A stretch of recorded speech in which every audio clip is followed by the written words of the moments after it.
Hello everyone, welcome to software engineering course. इस video में हम बात करेंगे सिस्टम मॉडलिंग के हवाले से।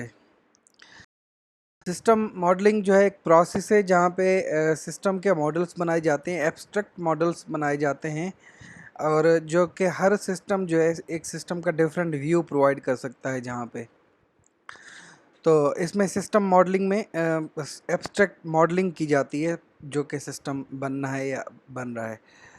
सिस्टम मॉडलिंग जो है मोस्टली जो आजकल अगर इसकी मीनिंग ले लें तो इसका मकसद ये है कि कोई ग्राफिकल नोटेशन यूज़ करके, ग्राफिकल लैंग्वेज यूज़ करके और सिस्टम को रिप्रेजेंट किया जाए। और मोस्टली वो ग्राफिकल नोटेशंस जो हैं वो यूनिफाइड मॉडलिंग लैंग्वेज या यूएमएल से जो है होती हैं। सिस्टम मॉडलिंग जो है वो सिस्टम एनालिस्ट को हेल्प कर सकता है सिस्टम को अंडरस्टैंड करने में, सिस्टम की फंक्शनलिटी समझने में, और जो है कस्टमर्स से जो है कम्युनिकेशन से भी जो है सिस्टम मॉडल्स जो है वो काम आ सकते हैं। अच्छा, सिस्टम मॉडल जो है आप कई तरीके से के बना सकते हैं। आप एग्जिस्टिंग सिस्टम के भी मॉडल बना सकते हैं, या जो है न्यू सिस्टम्स जो के बनने हैं उनके भी मॉडल बना सकते हैं। मॉडल्स जो कि एग्जिस्टिंग सिस्टम के बनाए जाते हैं वो हेल्प करते हैं जो है ड्यूरिंग रिक्वायरमेंट्स इंजीनियरिंग के जो है एग्जिस्टिंग सिस्टम किस तरह से काम कर एग्जिस्टिंग सिस्टम किस तरह से काम कर रहा है, और उसी तरह से आप जो है सिस्टम को डिस्कस कर सकते हैं, उस मॉडल को के उसमें कौन सी स्ट्रेंथ्स हैं, वीकनेसेस हैं। अगेन जो है देन दीज जो है lead to the requirements of the new system. अगर आप न्यू सिस्टम का मॉडल बना रहे हैं तो वो हेल्प कर सकता है ड्यूरिंग रिक्वायरमेंट्स इंजीनियरिंग प्रोसेस में कि कस्टमर्स की रिक्वायरमेंट्स क्या हैं, प्रपोज जो रिक्वायरमेंट्स हैं वो क्या हैं, और इंजीनियर्स जो है उस मॉडल को जो है वो यूज़ कर सकते हैं टू डिस्कस डिज़ाइन डिसीशंस और उसकी इम्प्लीमेंटेशन के हवाले से, और अगेन जो है लेटर ऑन डॉक्यूमेंटेशन सिस्टम की उसके लिए भी जो है एग्जिस्टिंग सिस्टम को के मॉडल्स को जो है इंजीनियर्स यूज़ कर सकते हैं। मोर इम्पॉर्टेंटली जो सिस्टम मॉडलिंग जो है वो उसका जो मेन पर्पस जो है या मेन जो है बेनिफिट जो है वो होता है मॉडल ड्रिवन इंजीनियरिंग में। मॉडल ड्रिवन इंजीनियरिंग में ये होता है कि अगर आपने सिस्टम का एक एब्स्ट्रैक्ट मॉडल बना लिया है तो वो मॉडल यूज़ कर सकते हैं उसको सिस्टम की इम्प्लीमेंटेशन जनरेट करने में। वो कंप्लीट भी हो सकती है, पार्शियल भी हो सकती है। जस्ट जो है मॉडल से जो है आप ऑटोमेटिकली मॉडल से ऑटोमेटिकली सिस्टम की इम्प्लीमेंटेशन जनरेट कर सकते हैं। तो मॉडल ड्रिवन इंजीनियरिंग में जो है मॉडल्स का काफ़ी जो है काम होता है। सिस्टम मॉडल जो है वो कभी भी सिस्टम की कंप्लीट जो है रिप्रेजेंटेशन नहीं होता, जस्ट जो है एब्स्ट्रैक्ट रिप्रेजेंटेशन होता है जो कि सिस्टम का। तो इसमें जो है जो इम्पोर्टेंट जो पास्ट पार्ट्स हैं, पर्सपेक्टिव है सिस्टम का, उनको पिक किया जाता है और मोस्ट इम्पॉर्टेंट चीज़ों को रखा जाता है, और जो माइन्यूट डिटेल्स हैं उनको इग्नोर किया जाता है। तो जस्ट जो है एब्स्ट्रैक्ट मॉडल होता है एक तरह से।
यूनिफाइड मॉडलिंग लैंग्वेज या यूएमएल जो है ग्रेडी बूच और जैकबसन ने जो बनाई थी एंड अदर्स, तो उसमें जो है ऑलमोस्ट 13 डायग्राम्स हैं ऑब्जेक्ट ओरिएंटेड मॉडलिंग के लिए यूज़ किया जाता है इसको। उसमें से 5-6 डायग्राम्स जो हैं वो ऑलमोस्ट यूजेबल होती हैं और सफिशेंट होती हैं ऑब्जेक्ट ओरिएंटेड मॉडलिंग के लिए। अच्छा, तो यूएमएल जो है ऑलमोस्ट एक स्टैंडर्ड नोटेशन बन गई है सिस्टम मॉडलिंग के हवाले से। तो उसमें कुछ डायग्राम्स हैं, जैसे एक्टिविटी डायग्राम्स हैं। तो एक्टिविटी डायग्राम्स जो हैं वो यूज़ होती हैं एक्टिविटीज़ जितनी भी होती हैं या प्रोसेस होता है उसमें सिस्टम का, या डेटा प्रोसेसिंग हो रही होती है, उसको शो करने के लिए एक्टिविटी डायग्राम्स यूज़ की जाती हैं। सो बाय नेम इटसेल्फ सजेस्ट के एक्टिविटी डायग्राम्स जो है वो एक्टिविटीज़ को जो है रिप्रेजेंट करने के लिए काम आती हैं। यूज़ केस डायग्राम्स जो हैं वो मोस्टली जो है सिस्टम के यूज़ केस या जो है यूजेज सिनेरियोज जो हमने ऑलरेडी पढ़ा था कि सिस्टम का यूज़ क्या होता है, तो यूज़ केस डायग्राम्स वहाँ पे यूज़ की जाती हैं और ये आपको जो है मॉडलिंग करने के लिए काम आती हैं कि सिस्टम का जो इंटरेक्शन हो रहा है उसके यूज़र्स से या उसके एनवायरनमेंट से, सो उसको जो है रिप्रेजेंट करने के लिए यूज़ केस डायग्राम्स यूज़ की जाती हैं। सिमिलरली सीक्वेंस डायग्राम्स जो हैं as opposed to activity diagrams जो है वो शो करती हैं interaction between actors and system. यानी कि कोई जो है एक्सटर्नल एक्टर जो है अगर सिस्टम को किसी एक्टिविटी को ट्रिगर कर रहा है, तो उसका और सिस्टम का आपस में जो इंटरेक्शन है, और लेटर ऑन जो है सिस्टम के अपने अदर कंपोनेंट्स जो हैं उनका आपस में जो इंटरेक्शन है, उनको जो है रिप्रेजेंट करने के लिए सीक्वेंस डायग्राम्स यूज़ की जाती हैं। क्लास डायग्राम्स जो है वो एक तरह से स्ट्रक्चरल डायग्राम्स है जो कि आपके ऑब्जेक्ट क्लासेस जो होती हैं उनका स्ट्रक्चर को रिप्रेजेंट करने के लिए क्लास डायग्राम्स यूज़ की जाती हैं। यानी कि structure of the classes and their associations between other classes, तो उसको रिप्रेजेंट करने के लिए क्लास डायग्राम्स यूज़ की जाती हैं। फाइनली जो है स्टेट डायग्राम्स जो है वो शो करती हैं कि सिस्टम किस तरह से रिएक्ट करता है इंटरनल और एक्सटर्नल इवेंट्स के। तो स्टेट डायग्राम्स जो है उसको शो करने के लिए यूज़ की जाती हैं। जो सिस्टम मॉडलिंग है या ग्राफिकल मॉडल्स जो बनते हैं उसके आप कुछ सिनेरियोज देख सकते हैं कि किस किस चीज़ के लिए हम बना सकते हैं। कि एक तो है कि as a means of facilitating discussion, अगर डिस्कशन के लिए बना रहे हैं, ठीक है, एग्जिस्टिंग आर प्रपोज सिस्टम जो भी है उसको जस्ट डिस्कस करने के लिए बना रहे हैं, तो वो जो है इनकम्प्लीट और इनकरेक्ट मॉडल्स भी वहाँ पे चल जाएंगे, डजेंट मैटर, क्योंकि this is just for the sake of discussion. अगर ग्राफिकल मॉडल जो है आप as a way of documenting the system, यानी कि सिस्टम की डॉक्यूमेंटेशन जब करते हैं तो उसके लिए भी आप ग्राफिकल मॉडल्स यूज़ कर सकते हैं, मॉडल बना सकते हैं। तो वहाँ पे जो है एक्यूरेट रिप्रेजेंटेशन होनी चाहिए मॉडल्स की, और ज़रूरी नहीं है कि कम्प्लीटली आप जो है जस्ट रिलाई करें मॉडल्स पे। आप सपोर्टिंग जो है टेक्स्ट भी लिख सकते हैं, तो एटलीस्ट जो है एक्यूरेट ज़रूर होनी चाहिए सिस्टम मॉडल्स, अगर आप for the sake of documentation बना रहे हैं। और फाइनली जो है उसको अगर सिस्टम मॉडल आप बना रहे हैं मॉडल मॉडल ड्रिवन इंजीनियरिंग में, तो वहाँ पे जो है डिटेल सिस्टम डिस्क्रिप्शन चाहिए होती है, क्योंकि आपको एक्चुअली सिस्टम की इम्प्लीमेंटेशन जनरेट करनी होती है वहाँ से, तो वहाँ पे माइन्यूट डिटेल्स भी जो है वो ज़रूरी होती हैं। सो देयरफॉर जो है मॉडल्स वहाँ पे बहुत करेक्ट और कंप्लीट दोनों होने चाहिए सिस्टम मॉडल्स आपके। So let's start discussing context model.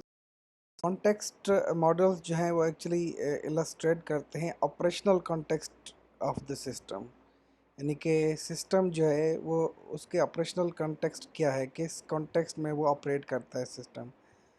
So they show what lies outside the system boundaries, यानी कि आप डिसाइड करते हैं, एक बाउंड्री डिसाइड करते हैं कि what is inside the system and what is outside of the system.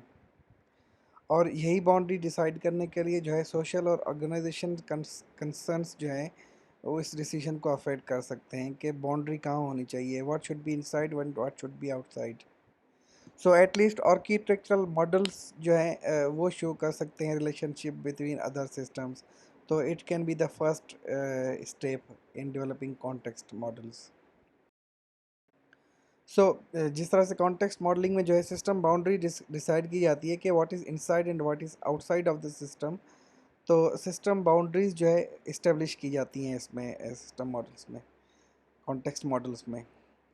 So they show other system that are being used depend on the system being developed. इसका एग्जांपल ले लें कि सपोज़ करें कि एक ऑनलाइन शॉप है। तो online shop of course जो है वो ई कार्ड से डील कर रहा होगा, प्रोडक्ट से डील कर रहा होगा। तो उसमें ये फाइनली जो है अगर चेकआउट होना है तो पेमेंट सिस्टम जो है वो, क्या पेमेंट सिस्टम जो है वो ऑनलाइन सिस्टम जो सेलिंग सिस्टम है उसका पार्ट होना चाहिए या एक्सटर्नल कोई पेमेंट सिस्टम यूज़ हो सकता है। तो ये है यहाँ पे बाउंड्री ड्रा होनी है कि जो पेमेंट सिस्टम है वो एक्सटर्नल सिस्टम होगा या जो ऑनलाइन सिस्टम जो है सेल का वो जस्ट उस सिस्टम को, एक्सटर्नल सिस्टम को यूज़ करेगा, या जो है वो ऑनलाइन सिस्टम खुद इम्प्लीमेंट करेगा पेमेंट सिस्टम को। तो ये इस तरह के डिसीजन है। तो the position of the system boundary has a profound effect on the system requirements, क्योंकि रिक्वायरमेंट्स चेंज हो जाएंगी ना अगर पेमेंट सिस्टम जो है वो पार्ट होना है एग्जिस्टिंग या न्यू सिस्टम का, या एक्सटर्नल सिस्टम यूज़ होगा। सो ये जो है एक तरह से पॉलिटिकल जजमेंट हो जाता है डिसाइड करना कि what should be inside and what should be outside. तो एक तरह से बहुत सारे फैक्टर्स जो हैं वो अफेक्ट कर सकते हैं इसको कि सिस्टम बाउंड्री कहाँ पे होनी चाहिए। फॉर एग्ज़ाम्पल जो मेंट केयर सिस्टम है, एक एग्ज़ाम्पल मेंट केयर सिस्टम है इन द मिडिल, जो कि मेंटल जो पेशेंट्स होते हैं उनका रिकॉर्ड और जो है उनकी जो है प्रेस्क्रिप्शंस जो है उनका एक इंफॉर्मेशन सिस्टम है, उसको रिकॉर्ड करने के लिए अगर एक बन रहा है तो उसके कुछ कॉन्टेक्स्ट हो सकते हैं, यानी कि एक्सटर्नल सिस्टम्स कौन से हो सकते हैं जिससे ये मेंट केयर सिस्टम जो है इंटरेक्ट कर सकता है। For example patient record system से वो इंटरेक्शन कर सकता है कि पेशेंट्स की इंफॉर्मेशन जो है वो उसको एक्सेस कर सके। सो अगेन जो है यहाँ पे भी एक बाउंड्री डिसाइड होनी है कि पेशेंट रिकॉर्ड का जो सिस्टम जो है वो मेन केयर का पार्ट होना चाहिए, यानी कि उसकी इंफॉर्मेशन जो है पेशेंट्स की जो है वो मेन केयर सिस्टम में होनी चाहिए, या एक्सटर्नल सिस्टम कोई यूज़ हो सकता है पेशेंट रिकॉर्ड मैनेजमेंट के लिए, यानी कि जस्ट उस सिस्टम को एक्सेस करें और पर्टिकुलर पेशेंट की इंफॉर्मेशन जो है एक्सटर्नल सिस्टम से ले लें। तो यहाँ पे डिसाइड जो है ये बाउंड्री डिसाइड होनी है। अगर पेशेंट रिकॉर्ड मैनेजमेंट जो है वेंट केयर सिस्टम में नहीं हो रहा तो एक्सटर्नल सिस्टम जो है वो यूज़ हो जाएगा पेशेंट रिकॉर्ड सिस्टम मैनेजमेंट के लिए। सिमिलरली जो है हॉस्पिटल का एडमिशन सिस्टम भी जो है मेन केयर सिस्टम में यूज़ हो सकता है कि पेशेंट्स की एडमिशन वगैरह के लिए। और इसी तरह से मैनेजमेंट रिपोर्टिंग सिस्टम जो है वो यूज़ हो सकता है रिपोर्ट्स के लिए। स्टेटिस्टिक्स सिस्टम हो सकता है रिसर्च के लिए कि अगर जो है डेटा प्रोसेसिंग करनी है, उसको डेटा को यूज़ करना है कुछ लर्निंग पर्पज़ के लिए। प्रेस्क्रिप्शन सिस्टम जो है वो यूज़ किया जा सकता है कि प्रेस्क्रिप्शंस जो है वो कौन सी रिकमेंड की जा रही हैं पर्टिकुलर पेशेंट को। अपॉइंटमेंट सिस्टम यूज़ हो सकता है एज ए एक्सटर्नल सिस्टम। तो ये एक तरह से ये मॉडल है जो कि कॉन्टेक्स्ट मॉडल है, मैन केयर सिस्टम का एक एग्जांपल कॉन्टेक्स्ट मॉडल है।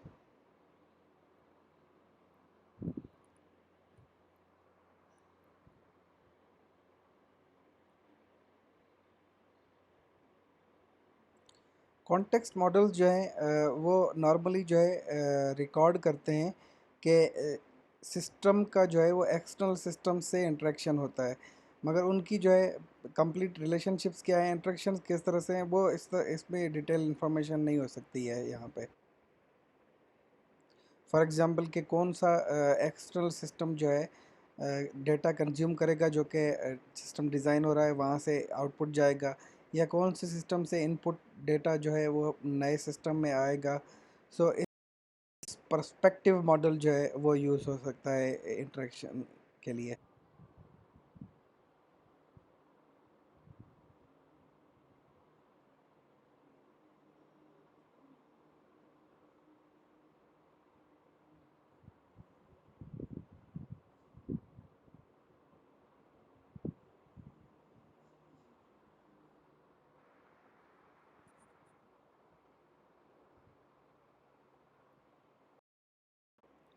सो ये एक एग्जांपल एक्टिविटी डायग्राम है, प्रोसेस मॉडल है एक तरह का, जो कि शो कर रहा है कि मेन केयर सिस्टम में जो है इनवॉलंटरी रिटेंशन है। अगर कोई एक पेशेंट डेंजरस है अपने आप के लिए या किसी और पेशेंट्स के लिए, तो क्या किया जाए।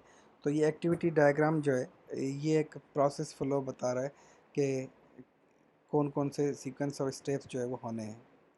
अच्छा, इसमें जो है जो फील्ड सर्किल जो है वो प्रोसेस का स्टार्ट बताता है, और सिमिलरली जो है field circle inside and other circle जो है वो प्रोसेस का एंड बताता है। एरोज जो है वो फ्लो बताती हैं कि डायग्राम्स का फ्लो कहाँ हो रहा है। राउंड कॉर्नर रेक्टेंगल्स जो है वो एक्टिविटीज़ बताते हैं।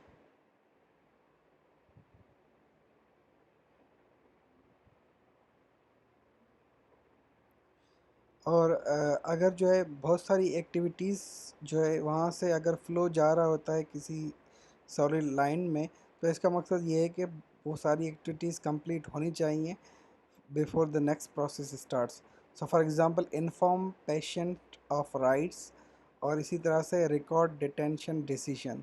ये दो एक्टिविटीज़ हैं जहाँ से जो है वो फ्लो जा रहा है एक सॉलिड लाइन में। तो इसका मकसद ये है कि दोनों ही एक्टिविटीज़ परफॉर्म हो जानी चाहिए। उसके बाद जो है जो डिसीजन होना है कि डेंजरस है या नहीं है, तो वो बाद में की जाएगा। इससे पहले ये दोनों कंप्लीट होने चाहिए।